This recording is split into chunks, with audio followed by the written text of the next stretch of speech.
Hilirisasi akan kita perluas, lapangan kerja akan kita ciptakan, nilai tambah harus kita maksimalkan. Pada kesempatan yang baik ini, saya ingin menyampaikan apresiasi yang setinggi-tingginya kepada pimpinan dan anggota DPR RI atas kerjasama dan dukungan selama ini dalam penyusunan dan pelaksanaan APBN.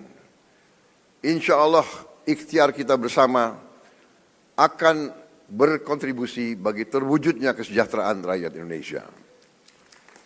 Pimpinan dan anggota Dewan yang saya hormati, hari ini saya berdiri di hadapan saudara-saudara untuk menyampaikan pidato pengantar rancangan APBN tahun 2026. Ini adalah APBN pertama yang saya rumuskan sebagai Presiden Republik Indonesia.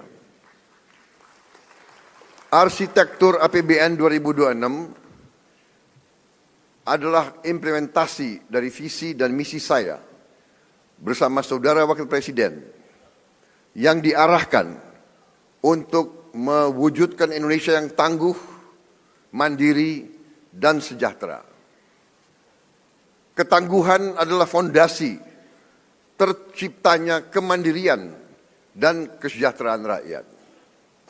Kita akan perkuat ketahanan di bidang pangan, energi, ekonomi, dan pertahanan. Sumber daya alam harus dikelola demi rakyat, bukan demi segelintir kelompok manusia Indonesia.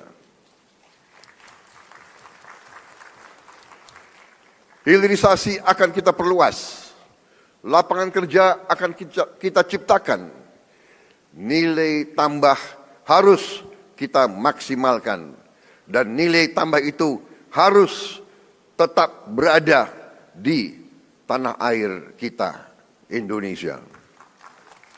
Semua anak bangsa berhak maju. Pendidikan dan kesehatan harus merata. Pemerataan pembangunan kita lakukan dari Sabang sampai Merauke. 10 bulan pertama ini kita semua bekerja keras, bersatu padu, mewujudkan cita-cita bangsa di tengah lingkungan global yang bergerak sangat dinamis, penuh ketidakpastian. Tensi geopolitik terus memanas. Perang fisik berada di mana-mana. Perang tarif menjadi ancaman bagi ekonomi global. Tata kelola dunia berubah drastis. Prinsip my country first menjadi semakin dominan, menekan ekonomi dan menimbulkan biaya tinggi bagi seluruh negara. Dengan dukungan semua komponen bangsa, pemerintah bersatu padu, berjuang agar rakyat tetap terlindungi, ekonomi Indonesia tetap stabil, dan layanan publik dapat berjalan efektif.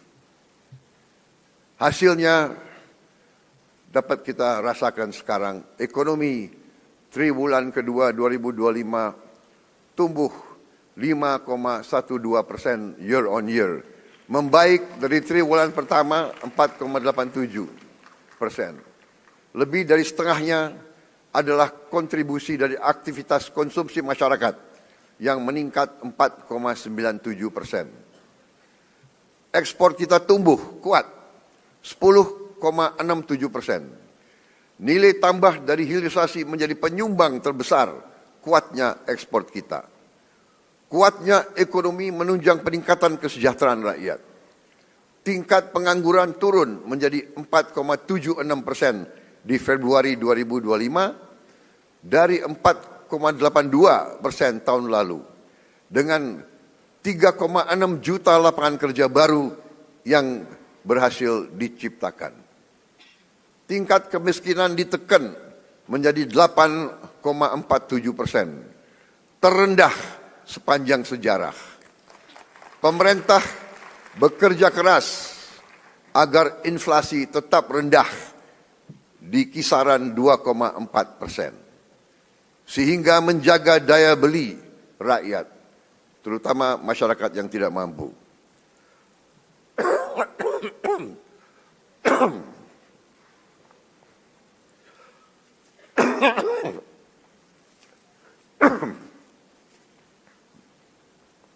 Maaf, tadi pagi agak semangat pidato saya.